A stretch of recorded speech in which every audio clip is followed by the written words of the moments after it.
Welcome, enlightened ones. Let's elevate. You know what I've noticed? A lot of people are tired in a way sleep won't fix. Not because they're lazy, not because they're broken, but because they've been living life with their shoulders tense, jaw clenched, heart negotiating for acceptance. You've been bending yourself into shapes that don't fit, smiling when something feels off, explaining yourself when you don't owe an explanation, staying quiet to keep the peace, and calling that kindness, calling that love, calling that maturity. But deep down, something in you has been whispering, and lately, it's been getting louder. There's power in not being a people pleaser, and that power has been waiting for you to stop abandoning yourself. You didn't start out this way. You weren't born apologizing for existing. You learned it. You learned it when approval felt like safety. You learned it when being easy to deal with kept you from being rejected. You learned it when love felt conditional, when affection was given only if you behaved a certain way. So you adapted. You became agreeable. You became helpful. You became understanding. You became the one who lets things slide, the one who gives the benefit of the doubt, the one who overextends. And you told yourself that made you a good person. But here's the truth nobody told you back then. You can be kind without being compliant. You can be loving without being self-erasing. You can be compassionate without betraying your own nervous system. People-pleasing isn't kindness. It's fear dressed up as virtue. It's the fear of being misunderstood, the fear of disappointing someone, the fear of being seen as difficult, the fear of losing connection. So you shrink. You soften your truth. You swallow your needs, and every time you do, you teach people how to treat you, not with words, but with silence. You teach them that your discomfort is negotiable, that your boundaries are flexible, that your time is available, that your feelings can wait. And some people will take advantage of that, not because they're evil, but because you handed them access with no instructions. Here's where the shift begins. The moment you realize that being liked is not the same as being respected, and being needed is not the same as being valued. People-pleasing keeps you busy, but it doesn't keep you fulfilled. It keeps you exhausted. You're always on, always scanning the room, always anticipating reactions, always adjusting your tone, always managing emotions that aren't yours. That's not peace. That's performance. And you weren't put here to perform your worth. There is power in letting people be uncomfortable, power in saying no without a paragraph attached, power in not rushing to fix what isn't yours to fix, power in not explaining yourself into exhaustion, power in being misunderstood and still standing tall. Because when you stop people-pleasing, something profound happens. Your energy comes back to you. Your time becomes yours again. Your nervous system starts to relax. Your voice gets stronger. Your intuition gets clearer. You stop asking, how can I be more acceptable? And you start asking, how does this feel in my body? That's where alignment lives. People-pleasing disconnects you from yourself. Self-trust reconnects you.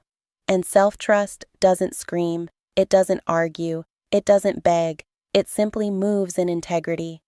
You don't need to announce your boundaries. You don't need to justify your growth. You don't need to convince anyone of your worth. Your consistency will speak. Your absence will clarify. Your peace will explain everything. Some people will not like this version of you. Let them. They were comfortable with the version of you that overgave. They benefited from your silence. They relied on your self-doubt. Your evolution disrupts their expectations. And that's not your problem. You are not here to be digestible. You are here to be real. And real people don't fit into everyone's narrative. When you stop people-pleasing, you start choosing where your energy goes, choosing who gets access, choosing when to speak, choosing when to walk away.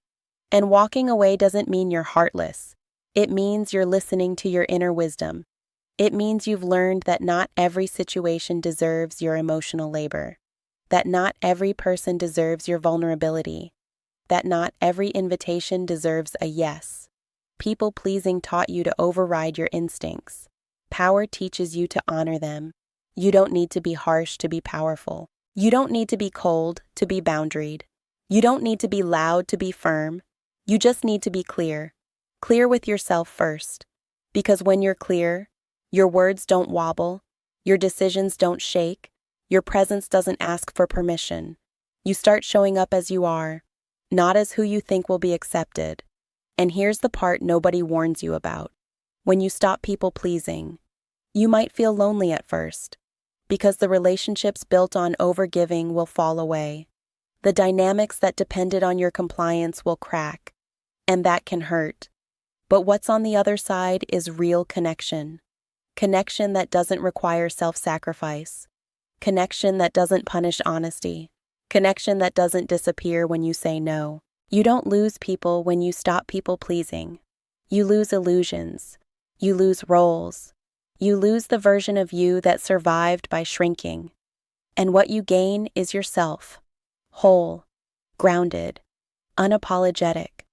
There's power in not being a people-pleaser because it teaches you discernment. Not everyone deserves the same level of access.